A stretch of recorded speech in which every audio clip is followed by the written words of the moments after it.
ডুমডুমাত এইবাৰ অনা অসমীয়াৰ টাৰ্গেট বীৰ লাচিত সেনাৰ নেতা। ডুমডুমাৰ বীৰ লাচিত সেনাৰ সভাপতিক আক্ৰমণৰ ঘটনা।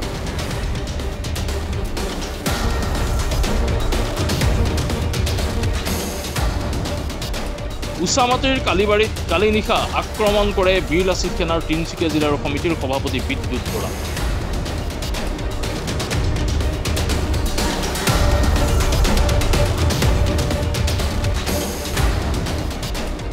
কাহি নিলে মোবাইল, ফোনৰ আঙঠি, মানিবেগ সহ।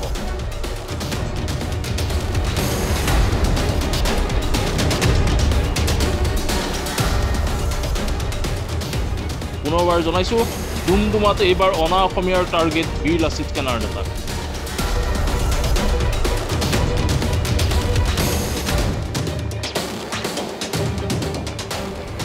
ডুমডুমাৰ বীৰ লাচিত সেনাৰ সভাপতিক আক্ৰমণৰ ঘটনা।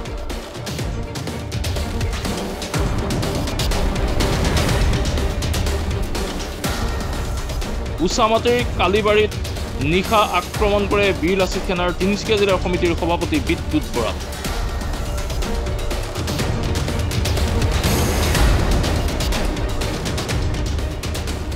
কাহি নিলে মোবাইল, ফোনৰ চেইন, মানিবেগ সহ। কালি প্ৰায় 10:30 মান বজাত এই কালিবাৰী নামৰ ডুমডুমাৰ এটা জেগাত আমাৰ সৈনিক বিদ্যুৎ বিকাশ বৰা ডাঙৰীয়াক 10 জনৰ পৰা 15 জন দুৰ্বৃত্তই ডকাইত নিচাকৈ তেওঁক ৰখাই তেওঁৰ পৰা মোবাইল, আঙঠি আৰু বিভিন্ন ধৰণৰ সা সামগ্ৰী তেওঁলোকে কাঢ়ি লয়। তাৰপিছত কাঢ়ি লোৱাৰ পিছত তেওঁক আবদ্ধ কৰি গুৰুলাগুলকৈ তেওঁলোকে প্ৰহাৰ কৰে। আৰু তাৰপিছত আমি ৰাতি পুলিচ প্ৰশাসনক জনাওঁ। পুলিচ প্ৰশাসন তাত উপস্থিত হয়গৈ। আৰু ইয়াৰ পৰা আমি এটা কথা বীৰ লাচিত সেনা অসমে ক'ব বিচাৰিছোঁ যে সেইদিনা শিৱসাগৰত আমাৰ খেলুৱৈ, ৰাষ্ট্ৰীয় পৰ্যায়ৰ পাঞ্জা খেলুৱৈ এগৰাকীক প্ৰহাৰ কৰিছিলে। তাৰ পৰিপ্ৰেক্ষিতত আমি দেখিছিলোঁ শিৱসাগৰ জিলাৰ প্ৰতিটো জাতীয় জনগোষ্ঠীয় দল সংগঠনে প্ৰতিবাদ সাব্যস্ত কৰিছিলে আৰু সেই দুৰ্ভগীয়া খেলুৱৈজনক ন্যায় দিছিলে। আমি ইয়াৰ পৰা এটা কথা স্পষ্ট কৰিবলৈ বিচাৰিছোঁ যে নাগপুৰৰ কিছুমান গুণ্ডা বাহিনীৰ নেতৃত্বত আৰু বিজেপি চৰকাৰৰ কিছু নেতাৰ সাহসত এই বিশেষ সম্প্ৰদায়ৰ লোকটোৱে প্ৰত্যেক দিনাখনে অসমীয়াক আক্ৰমণ চলাই আহিছে। তেওঁলোকে শিৱসাগৰ ঘটনাটোৰ পৰা তেওঁলোকে শিক্ষা ল'বলৈ এতিয়ালৈকে পৰা নাই। আমি এটা কথা প্ৰশ্ন উত্থাপন কৰিছোঁ যে তেওঁলোকে আমাক চেলেঞ্জ কৰি আছে নেকি? বাৰে বাৰে তেওঁলোকে আমাক চেলেঞ্জ কৰি থাকিব। এইবাৰ কিন্তু আমি মনে মনে বহি নাথাকোঁ। অহা 3 ঘণ্টাৰ ভিতৰত আমি ডুমডুমা আৰক্ষী প্ৰশাসন তথা তিনিচুকীয়া জিলা প্ৰশাসনক আহ্বান জনাইছোঁ। 3 ঘণ্টাৰ ভিতৰত যদি তথাকথিত গুণ্ডা বাহিনী, বেংগলী সম্প্ৰদায়ৰ যিসকল লোক যোৱাকালি উপস্থিত আছিলে ঘটনাস্থলীত, তেওঁলোকক যদি কাৰ্যত নকৰে তেনেহ'লে ইয়াৰ অসমৰ ডুমডুমা অঞ্চলৰ থলগিৰি লোকসকলক লৈ কিনে কিন্তু ডুমডুমা চহৰ বন্ধ কৰা ঘোষণা আমি কৰিবলৈ বাধ্য হ'ম। ধন্যবাদ। জয় অসম। সকাম খাই আহি থাকোঁতে 9-10 জন মানৰ এটা গোটে তেওঁলোকে ধৰি লৈ প্ৰথমতে তেওঁলোকে পইচা পাতি বিচাৰি মই ক'লোঁ মই অকণমান আন্ধাৰৰ নিচিনা হৈ আছিলে। মই ক'লোঁ মই পইচা পাতি মোৰ হাতত নাই। এনেকৈ কোৱা স্বত্তেও তেওঁলোকে কি কৈছে, 9-10জনে মোৰ কি কৈছে, মোৰ পাৰ্চ আছিলে পকেটত, পাৰ্চটো, মোৰ ভাগৰ মোবাইলটো, এই 3টাকে আপোনাৰ সোণৰ আঙঠি তেওঁলোকে কাঢ়ি লৈছে। আৰু কাঢ়ি লৈ কিনি তেওঁলোকে এটা এনেকুৱা এটা পৰিস্থিতি সৃষ্টি কৰিছে।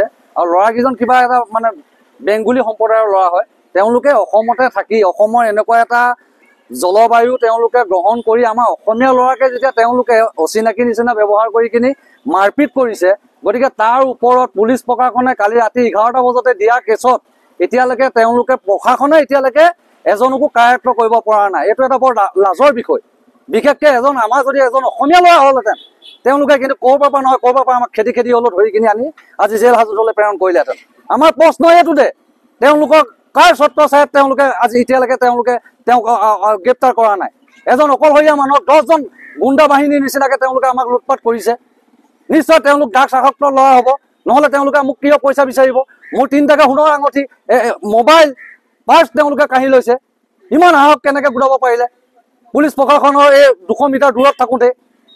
গতিকে অতি শীঘ্ৰে তেওঁলোকক যদি আৰু 2 ঘণ্টাৰ ভিতৰত তেওঁলোকক যদি কাৰ্যত নকৰে তেতিয়াহ'লে আমি ডুমডুমা টাউন, তিনিচুকীয়া জিলা বন্ধ ঘোষণা কৰিবৰ কাৰণে বাধ্য হ'ম।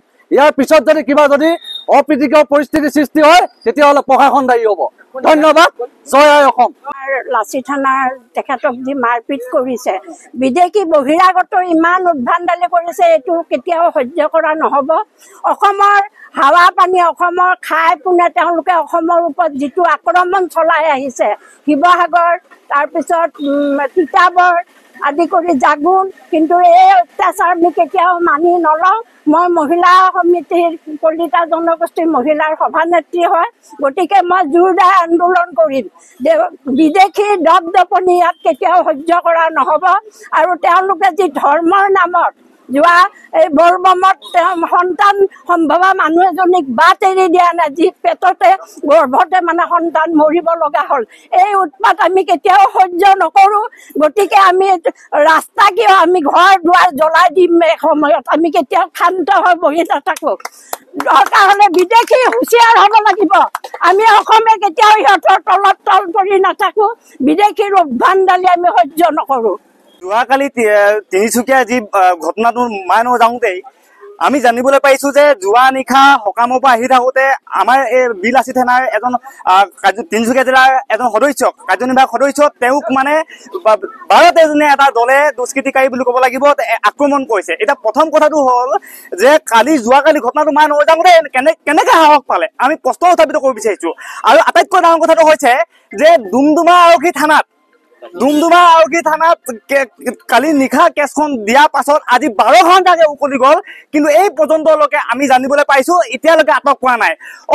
আমি খবৰ পাইছো, আমি ধন্যবাদ জ্ঞাপন কৰিছো যে ডুমডুমা ভাৰপ্ৰাপ্ত আৰক্ষী বিষয়াজনক, কিয়নো কেছখন এজাহাৰ কৰিছে।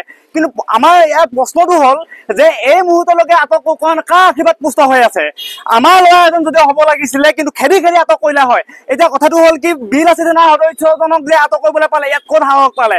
আমি প্ৰশ্ন কৰিব বিচাৰিছো, কাৰণ বিলাচী থানাই অসমৰ প্ৰতিটো ক্ষেত্ৰত অসমীয়া জাতিটোৰ কাৰণে মাত মাতি আহিছে কাৰণে আচলতে টাৰ্গেট লৈছে নেকি? আমি প্ৰশ্ন উত্থাপিত কৰিব বিচাৰিছো।